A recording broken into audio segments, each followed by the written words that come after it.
Hello friends, please subscribe this channel, like this video and share with your friends.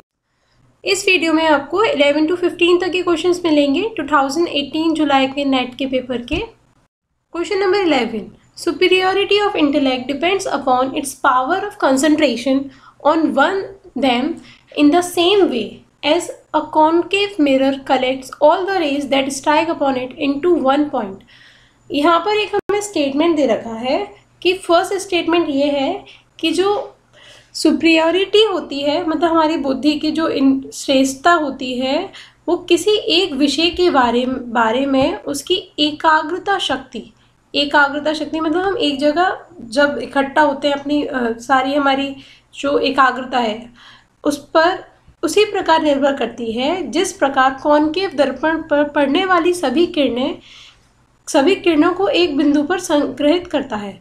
Concave mirror का concept क्या होता है कि उस पर जो भी रेस पड़ती हैं वो सारी की सारी इकट्ठी होके उसके फोकस पॉइंट पर होकर जाती हैं। तो ये एक पॉइंट पे इकट्ठे होने वाली बात है यहाँ पर। तो उसी के अकॉर्डिंग यहाँ पर इन्होंने कहा है, ये दोनों चीज़ें सिमिलर बताई हैं कि जो हमारी एकाग्रता होती है उसका कनेक्शन इन्होंने हमारी जो बुद्धि की श्रेष्ठता है, इंटेलेक्चुअल डिपेंड करता है, वो हमारी एकाग्रता शक्ति पर डिपेंड करता है, इन्होंने ये कहा है। तो बेसिकली इन्होंने दो स्टेटमेंट की, एक तो जो कॉनकेव वाला जो थ्योरी है उसको, और जो इन्होंने एकाग्रता की शक्ति का जो एनालाइज किया उस चीज़ को सिमिलर बताया। तो ये जो हमारा कॉन्सेप्ट होता है वो होता है एनालॉजिकल रीजनिंग में, क्योंकि बेसिकली जो डिडक्टिव रीजनिंग होती है उसमें क्या होता है, हम थ्योरी टू ऑब्जर्वेशन चलते हैं। तो यहाँ पर कोई बेसिक थ्योरी की बात तो हो रही है पर ऑब्जर्वेशन नहीं है। यहाँ हमने जो एकाग्रता शक्ति की बात करी है, नॉर्मल सिमिलर चीज़ों की बात करी है। और क्योंकि हम यहाँ एनालॉजिकल क्यों कह रहे हैं, क्योंकि an analogical argument is an explicit representation of a form of analogical reasoning that cites accepted similarities between two systems to support the conclusion that some further similarity exists। मतलब यहाँ पर ये कह रहे हैं कि जो एनालॉजिकल आर्ग्यूमेंट्स होते हैं वो ऐसे होते हैं जहाँ पर हमें दो चीज़ों के बीच में सिमिलैरिटी दे रखी होती है और उसके बेसिस पे हम किसी एक बात को दूसरे के सिमिलर बता के कहते हैं और कंक्लूजन ड्रॉ करते हैं।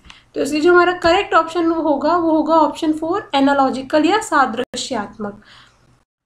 क्वेश्चन नंबर 12, यहाँ पर हमें दो नंबर दे रखे हैं और बोला है कि उन दोनों नंबर्स का जो रेशियो है वो 2:5 की फॉर्म में है।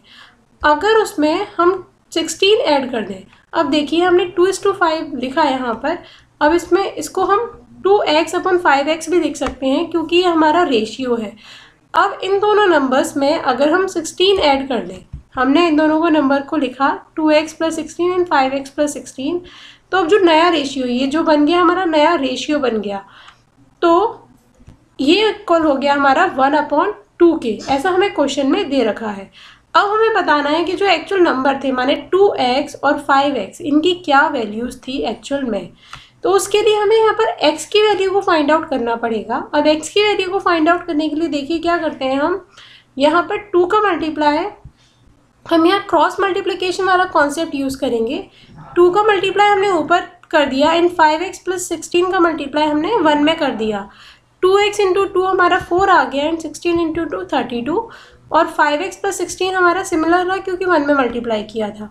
अब देखिए फिर से हमने इसे सॉल्व किया, 5x में से हमने 4x माइनस किया इधर लाके, तो जो हमारा आंसर था वो केवल x रह गया और 32 लेफ्ट साइड पे था, 16 को हम इसके पास ले गए तो 32 - 16 अगेन हमारे पास 16 ही बचा।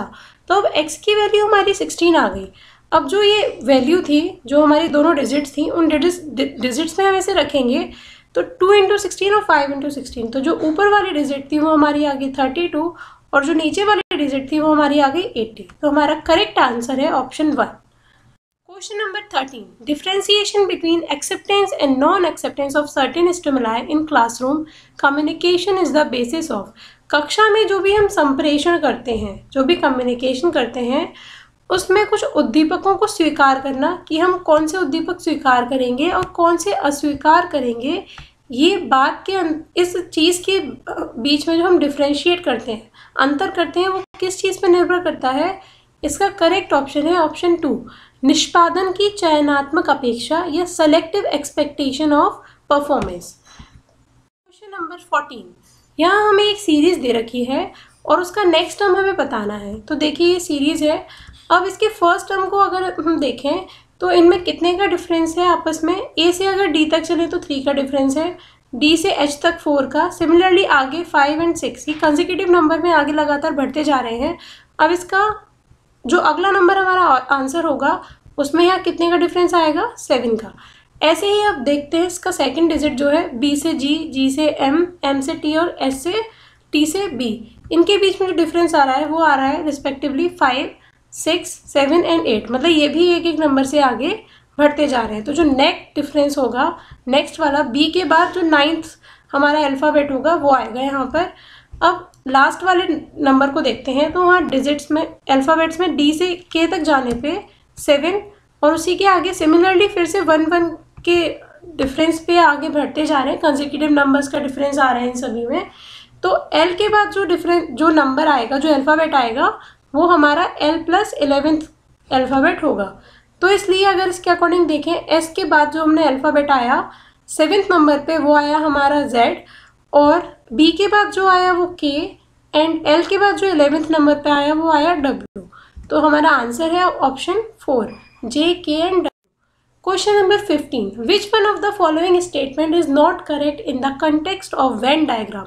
अभी हमने पिछले क्वेश्चन में देखा था वेन डायग्राम बनाए थे, एक सिलोजिज्म वाला जो क्वेश्चन था उसके लिए।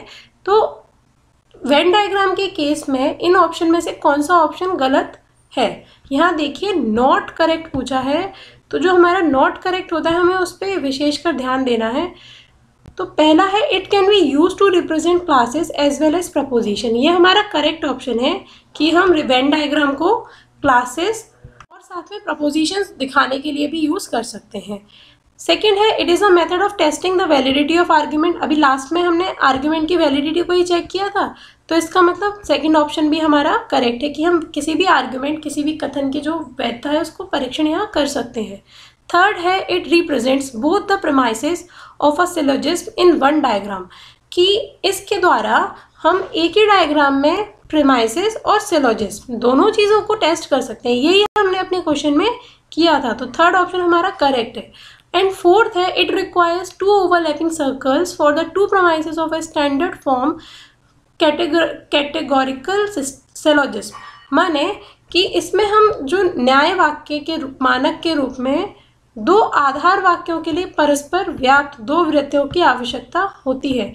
हमें यहाँ पर 2 ओवरलैपिंग सर्कल्स की आवश्यकता होती है, इन्होंने ये कहा है। ज़रूरी नहीं है, हमारी जो सिलोजिज्म है वो ऐसी भी हो सकती है कि एक सर्कल अलग है दूसरा सर्कल अलग है। अगर हम सर्कल की बात करें, हम यहाँ कह सकते हैं कि सभी जो मैन हैं वो बिल्कुल आइडली वर्क करते हैं, और दूसरी बात हम यहाँ कह सकते हैं कि जो सभी वुमेन है वो अपने काम को लेके अटेंटिव होती हैं।